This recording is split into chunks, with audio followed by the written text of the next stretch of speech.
Looks like rain. When did it ever look like anything else? You can say that again. How many tea bags did you put in that pot? 2? You wafted it over him, you mean? Oh, I give up. Either it's too weak to crawl out at pot, or it's that thick you can stand spoon up in it. It is. Right, you'll do, love. Go and get your coat on, there's a good girl. You're in a prickly mood this morning, aren't you? So would you be if you'd been woke up in the middle of the night. Pass that paper. Well, don't look at me. It wasn't me who fell over at milk bottles. No, it wasn't the middle of the night either. It was 12:30. But it seemed like it. Wasn't a bad do, was it? Could have been worse. One of the crosses we're going to have to bear, I'm afraid, official functions. It's all part and parcel of being Deputy Director of Social Services. If you get it. Thought you were reading your paper. Oh. You didn't want the flipping bears. What did you get them for in the first place? I didn't say I didn't want them. I just said I'm not as keen as I was, that's all. You're keen enough when you first got them. That our Craig, wasn't it? Him that got on about him. Now he's gone, it's not same, is it? Hey, if you're going to get shot, give us a shout, eh? Why, since when were you interested in racing pigeons? Who said anything about racing them? You can have them on a butty, can't you? You know what you can do? Come on, I couldn't murder a bacon sarnie. No chance. Eh? No bacon. No bacon? What do I want bacon for? Well, what you have for your breakfast? Flipping birdseed? A couple of slices of bread and marmalade do me. Bread and marmalade? A fella shouldn't be allowed on the streets without wrapping himself round a big fry-up, especially this time of the year. Yeah, when you're on your own, well, you don't bother as much, do you?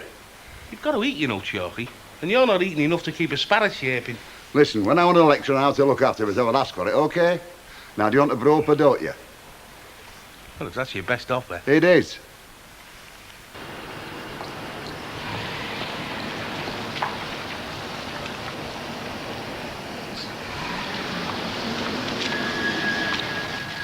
Survived last night, then? Oh, hello. Yes, just about. Good do, was it? Oh, yes, I had a ball. What sort of night did you have? Me? Oh, I had a whale of a time. I put a smoochy record on, turned the lights down low and curled up with my vac books. Daft beggar. And just think where we could have been. Quiet restaurant, table for 2. I couldn't think of anything else all night. Honest. Yeah. I could have murdered a steak. Thump you in a minute. What about tonight? Oh, I don't know. I'll leave it up to you. Well, Ken did say he was sorry for having mucked me evening with Carol up. Well, I'm not surprised I feel sorry for myself. The least you could do is to pop round and apologise for letting her down. I'll see what I can do. All right. Leave it to you. Right. See you. Sit down.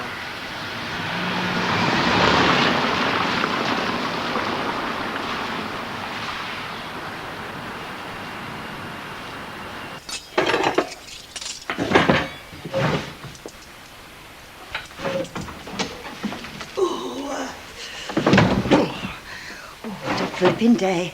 I've been backwards and forwards to that office like a flaming shuttlecock. Why? Have you lost something? Vinegar. Oh, top shelf. You never used to keep it up there. No, that was before I did my little time and motion study. Time and motion study. Aye.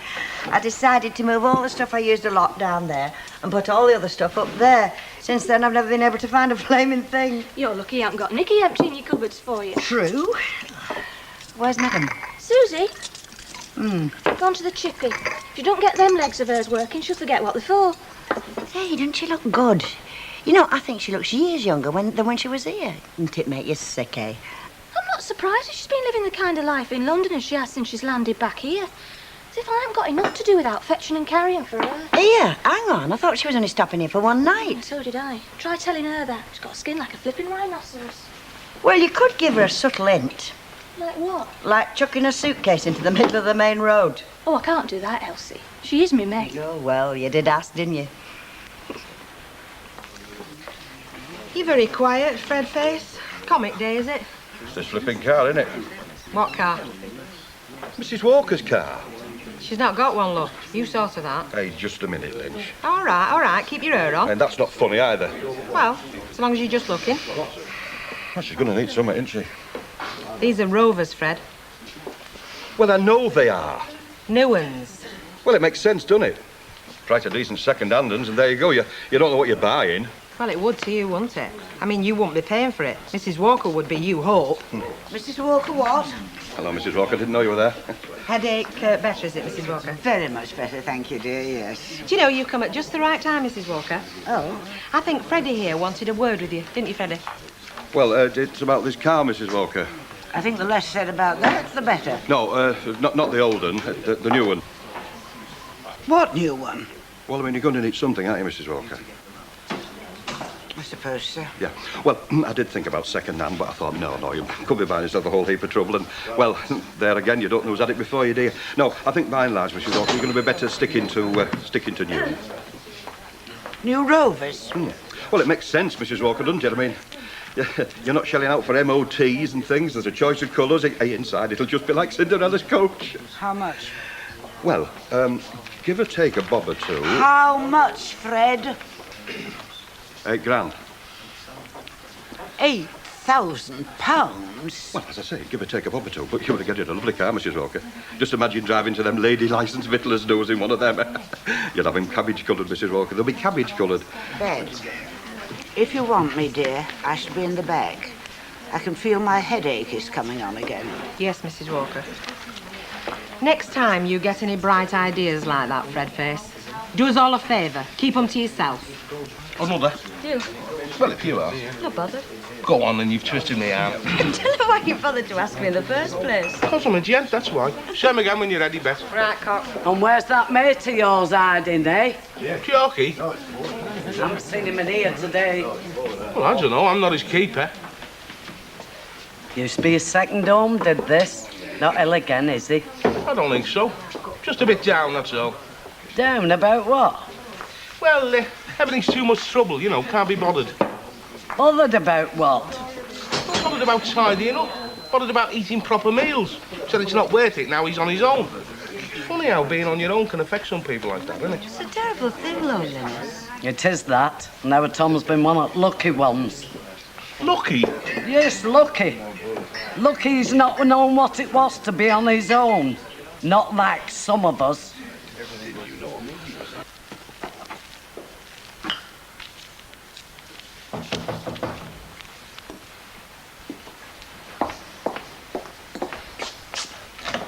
Oh, hello, Emily. Come in. I was hoping I'd catch you. Well, you have. Come on in. Thank you. Fancy a cup of tea? It's just about to brew up. No, thank you, not just now. Mr. Tatlock's out, I take it. Yes, yes. Emily, is something wrong? Yes, I'm afraid there is. I knew it. I said to Ken this morning you weren't looking yourself. Are you in some sort of trouble? Me? Yeah. Oh, it's not me I'm worried about, believe me. Well, who is it then? Well, yesterday I was in Mike Baldwin's office when he had a phone call. It was someone cancelling some arrangement to go out with him last night. I don't remember the exact conversation, but I distinctly heard him say something about, well, if you prefer the company of probation officers to me. See. You make a habit of listening to your boss's telephone calls, do you? Of course I don't. I just happened to be there, didn't I? And I would have thought no more about it if I hadn't come round to babysit for you last night and found out where you were going. Look, Emily, if you've got something to say, I think you better come straight out and say it. Oh, I think you know what I'm saying, Deirdre. That phone call to Mike was from you, wasn't it? You were the one he was going out with last night. That's what you reckon, is it? Well, what else can I think? There's the phone call, you and Ken going to the probation officer's dance, and I know for a fact you've been slipping out at night to see someone. And I know for a fact what can happen to people who stick their noses in things that don't concern them. So it is true. You're the one with all the answers. Look, I came round here as a friend. A friend? Hounding me? Spying on me? Oh, fine friend. Well, I was hoping I might be able to help. Well, you can start by keeping your nose out of things that don't concern you. I'm quite capable of running my life without help from you or anyone else, thank you very much. I hope you are.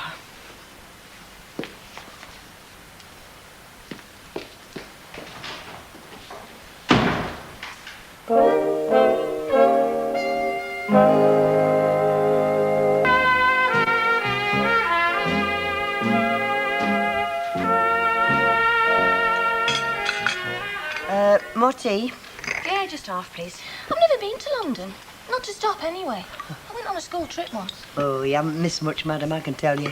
Well, it depends what you're after, doesn't it? I mean, if your idea of nightlife is watching them lock up at Weatherfield Cemetery... Hey, just hang on a minute. There's some very trendy places in Weatherfield. Yeah, there are. Yeah, I could take you to some places and make your hair curl. Oh, I've seen it. If it's that new hairdresser's in the precinct, you mean? I don't remember you complaining when you were here before. That was before, wasn't it? Look, tell us something. If Weatherfield's such a bore, why did you bother coming back here? Well, a girl can have too much of a good thing, can't she?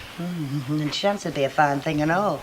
You know, for a girl that's been around as much as you have, I wouldn't have thought you'd have had that much trouble finding digs. I am looking, aren't I? Yeah, with your eyes shut. I am. Well, I wish you'd look a bit harder. Oh, well, it's nice to know your friends are, Hey, isn't it? hey, that's not fair. No, it's not. I mean, our house just isn't big enough, is it? It's like living in a flipping shoebox as it is without She's right, you there she's right, as well. you know, kid. It's not that easy, Elsie, finding Well, I'm digs. sorry, Susie, but you'll have to find somewhere. You can't stop with us.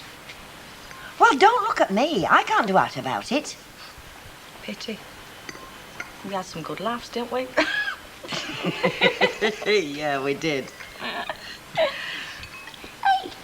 you've still got 2 beds in your spare room, haven't you? Yes, I have.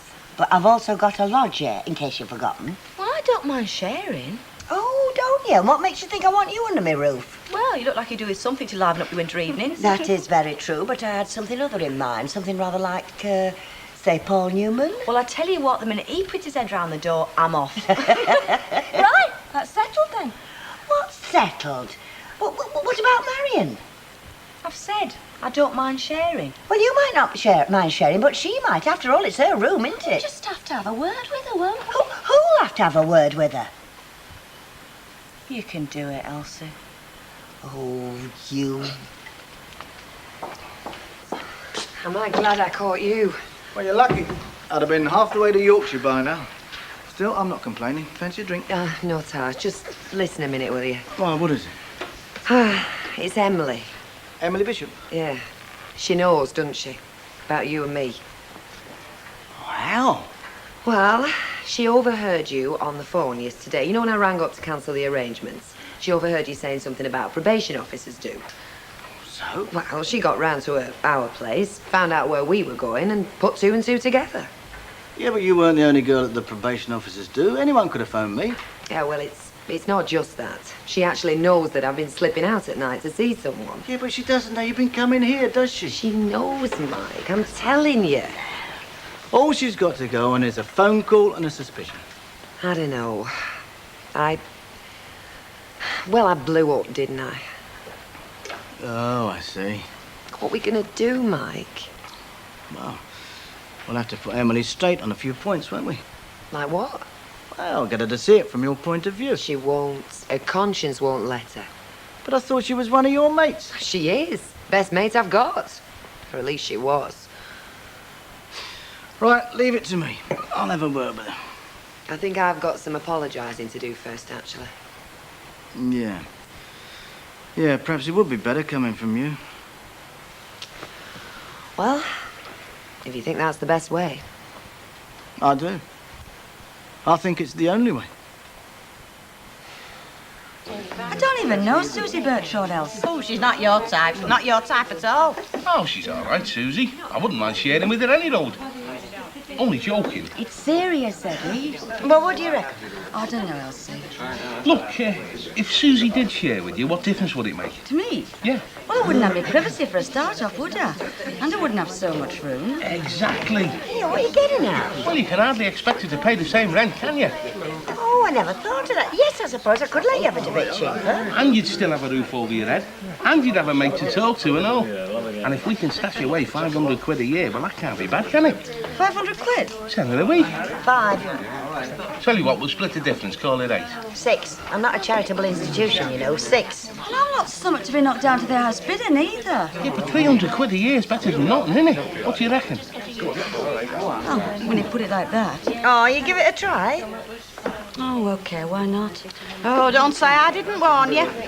I just don't know what to do for the best, Ken. And that is the honest truth. Well, you know what I think, Mrs. Walker? I'd go for a new one every time. There's no point in getting a new car, is there? Not with the mileage Mrs. Walker does. I mean, just think of your depreciation for a start. Well, there is that. Right, that's before you start to think about insurance, tax, petrol and servicing. Well, you have that with any car. In fact, I can't think why you want a car at all. Well, I must have some form of transport, mustn't I? Or what's the matter with taxis? Taxis? Oh, hang on. Just think what it costs you to keep a car on the road over a year. You can get an awful lot of taxis for that, and no parking problems, and no unexpected bills. Do you know, Ken, I think you found the answer. And it's a big weight off my mind. Fred, we shall not be requiring that anymore. Oh, tar, mate. Tar a million. Who is it? It's me, innit? How did you get it? I've got a key, haven't I? Since when? Since when you were little. Well, you give me that back right away. Not when you bobbing in here just as and when you please. Suit yourself. What are you doing here, any road? I thought you might fancy a bit of homemade tater pie for your tea. I've had my tea. Oh, I see. Well, I'll leave it here for tomorrow, then. I'm all right, aren't I? Of course you're all right. Now, listen. Do you want me to leave it or not? Because I can take it home again. Oh, well, go on, then. You might as well put kettle on while you're here as well. I've had a letter from our Bob and Craig. You can read it later. They sent some snaps as well. All right, I will. Where's your tea bags? Run out, locked off coffee. Run out? Why didn't you get some more? Because I didn't know till I used last one, did I? Oh, it's not the only thing you've run out of, is it? I haven't done any shopping lately. I'll get round to it. Honest, fellas, leave you on your own for 5 minutes and you're like newborn babies. Any road makers a list. What for? For when I go shopping in the morning, leave it on the table, I'll pick it up. Hey, what are you doing with that key? Well, I'm too old to start climbing through windows, aren't I? All right, go on then. I don't suppose a drawned place you haven't turned out any road. Hey, I thought you were going to show me them snaps. Who is it? Prince Charming. Sorry I've spoke for. You better had be now. I'm nearly ready. Do you know, if you had a fortnight to get ready, you'd still find something else to do. Well, you want me to look nice, don't you? I want you just the way you are. See how that is, will you then? Right. It's all right, I'm there. I seem to be surplus to requirements. Not with me, you're not. Bye, it didn't take you long, did it? Well, and everyone's let the grass grow, eh? Yeah, just look what the wind's blown in. Hi, Eddie. Susie? Oh, I forgot. You two haven't met, have you? No. Marion, this is Susie. Susie, this is Marion. Nice to meet you. Well, have you had your tea? Yeah, but I'd like a cup of tea if there's one going. Sure. Is something up? Oh, no, it's just that when Elsie said you'd be coming round, I didn't think it'd be quite so soon. I think I'd better nip upstairs and do some tidying up. Oh, don't bother on my account, love. We can say that again. When she's been here a few days, you find the whole house to look as if a tornado's hit Well, it. that is a nice start, isn't it? She wondered what they actually let herself in for. Oh, hello, Emily. Come in. Sorry I couldn't come and see you. I've got Tracy in bed. Don't mind telling you, Deirdre, I thought very hard before I did. You said some very hurtful things to me at dinner time. I know I did, and I'm sorry. Honestly, I could have cut my tongue out afterwards. When I think about the things you've done for me. You said you wanted to see me. Yeah, look, come in, will you?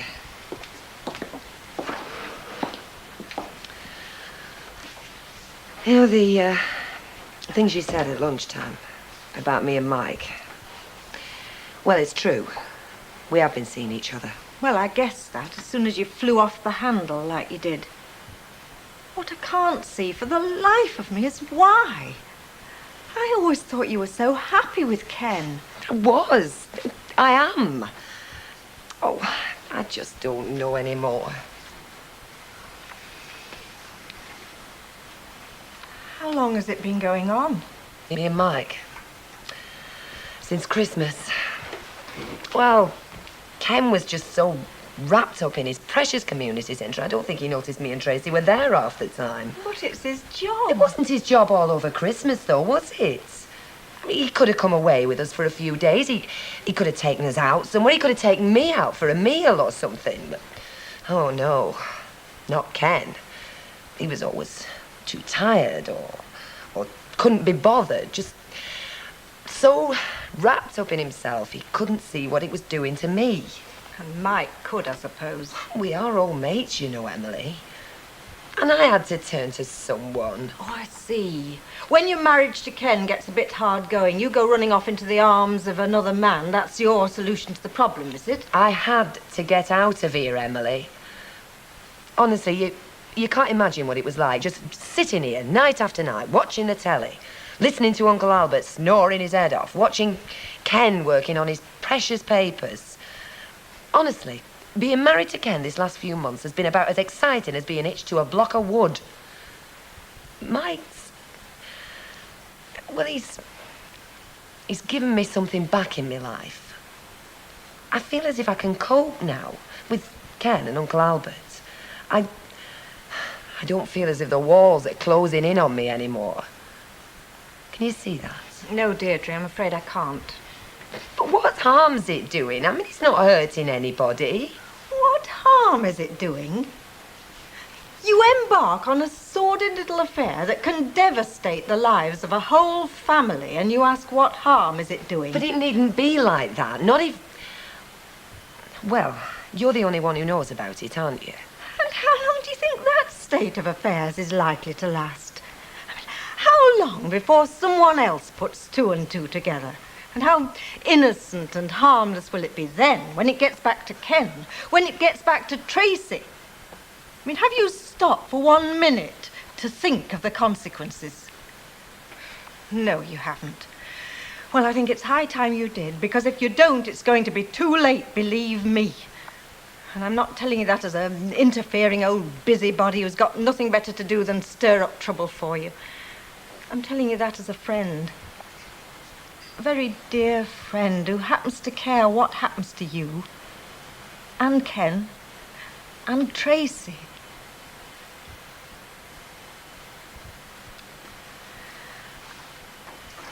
I don't think there's anything more to be said, do you?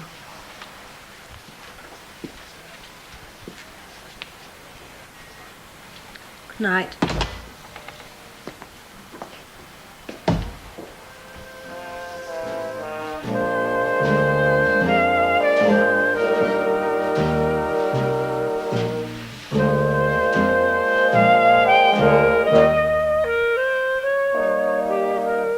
Well, we're back on the street on Monday at the same time, and don't miss the omnibus on Sunday afternoon at 5 o'clock.